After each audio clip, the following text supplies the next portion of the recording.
On this episode of Game Shack, Black Friday and Cyber Monday are now in the books, but the big sales from Arcade1up keep on coming. What does this mean for the company? Will you ever buy a $600 or $700 cab again?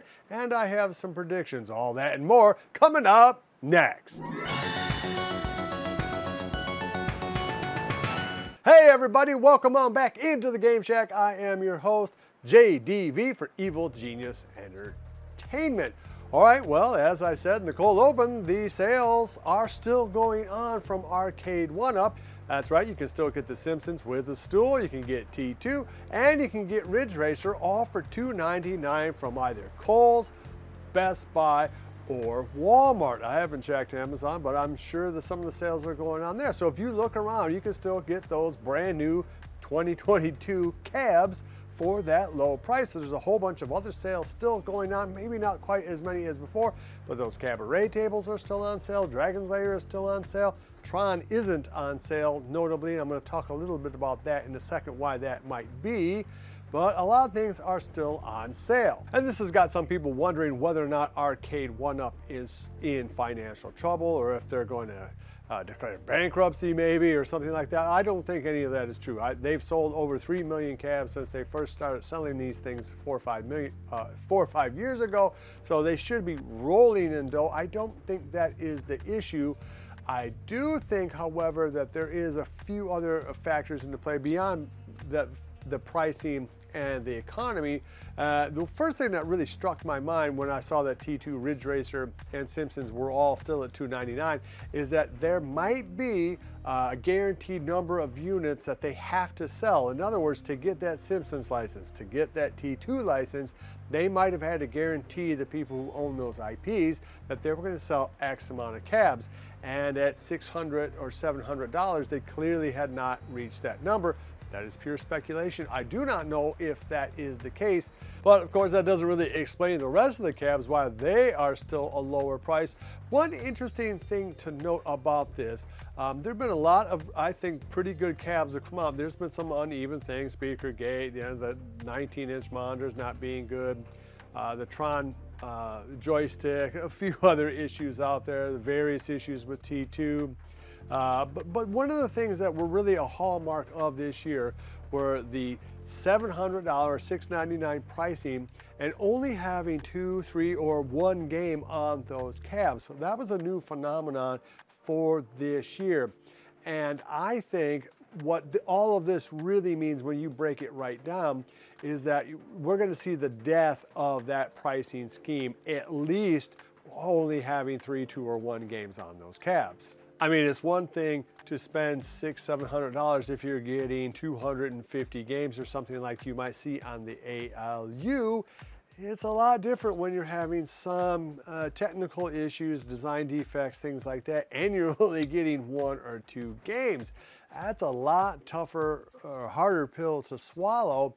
And I think that scheme, the idea that you could charge $600, $700 and only have 1, 2, or 3 games on a cab, that just simply did not work with people. And that's doubly true now that the economy is at least in some kind of a recession, maybe going into a depression. It's very, very hard to spend that kind of money and only get 1 game. Now I want to talk a little bit about some of the reasons why. Well, wait a minute. Some of you guys did spend $600 or $700 on T2 or The Simpsons or Ridge Racer. And again, like I said in the last video, I'm not poo-pooing that. I mean, it's your money, do what you want. The one argument that you can make for T2 and for Ridge Racer is that you have those unique control sets, particularly in Terminator 2. It would be very, very hard for you to replicate that game, particularly with all the artwork and the bezel that has the artwork and all of that other stuff, plus the guns that have the Sinden light technology, the vibration, and all of that. Would be very, very hard to replicate that right now. And in fact, I'm not sure that you can. I see that Tulsa Arcades has their new light gun. It's for sale right now, I think, if you go over there, but it just became on sale. The pre-orders had sold out a long time ago, and being that it's Tulsa Arcades, you might not get that thing for quite a while to come. And they're very upfront about that they will take a long time to get things out to you. But if you want instant gratification and you want something like a T2, well, you have very few options. You got Big Buck Hunter and you got T2. That's pretty much it. Otherwise, you have to maybe get yourself a Wii and build the cab like that.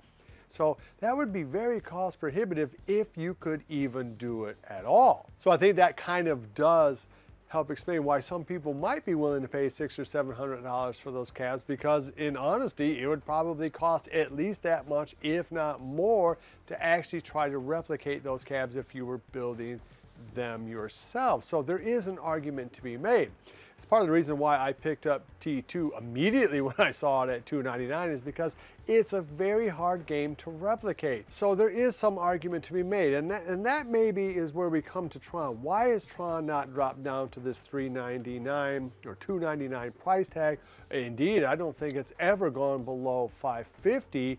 And when it was at $5.50, it was at $5.50 for exactly 2 or 3 days. It did not stay at that price for very long. So how is it that Tron can stay at that $6.99 price tag? Well, again, it's because A, it's a beautiful, beautiful cabinet. It would be very hard for you to replicate. It's very hard to find the actual Tron game if you were trying to find the real deal Tron. Those don't go on sale very often at all, and when they do, they are usually over $1,000, at least at this point. And they have that unique control set. Not only do they have the kind of fighter stick, the joystick that is unique, they also have that push down spinner. Well, that is very hard to replicate too, particularly if you're trying to program it. Now, I know you can get one of those spinners and all of that, but again, that is real tough to replicate if you're trying to build your own cab. And again, requires an awful lot of work that, geez, you don't have to do when you can just sit there and spend $700 on Tron. So even though that Tron game does have problems, in as much as it only does have the 2 games, and that flight stick is notorious for breaking because the steel does not go all the way up. It's not a full tang joystick, so to speak, and it really should be, particularly at that point.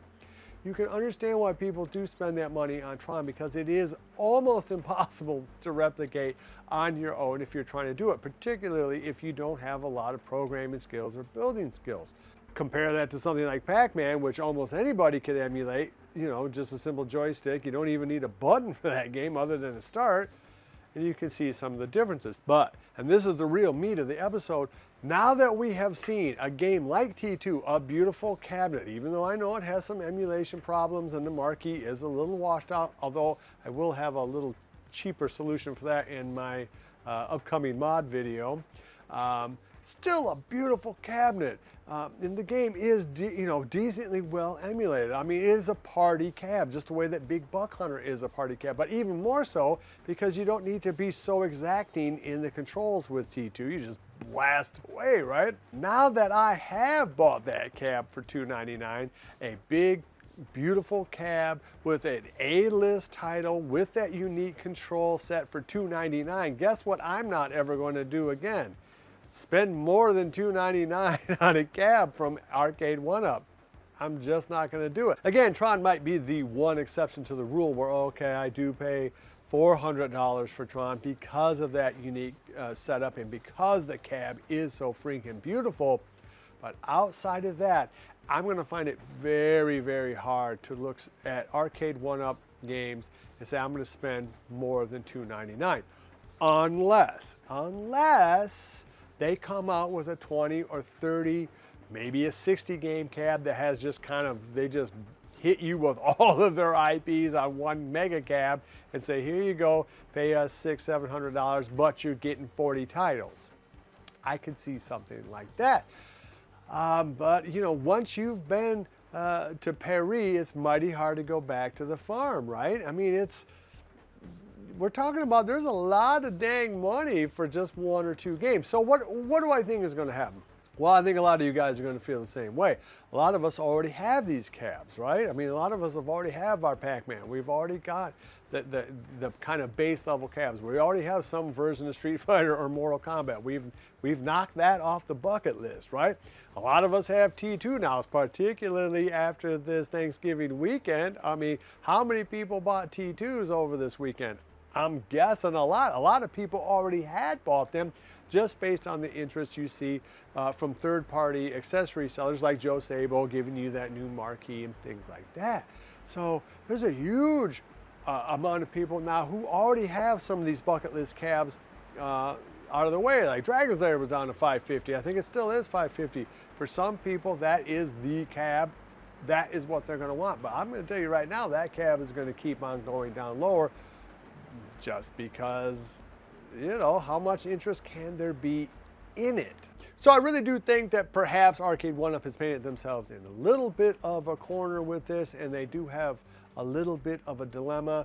I think if they come out in 2023 with their new cabs that only have 1 or 2 games, even if it is a big title like House of the Dead, I don't think it's going to sell any more than T2 did or Simpsons or Ridge Racer did at that price tag. It's just too high a price. The economy has soured, and it is a sin that there aren't more games on those cabs. So in terms of my predictions for 2023, I do think that we will still see these higher price tags on some specialty cabs like House of the Dead, perhaps, you know, some big titles like that do require more CPU firepower under the hood.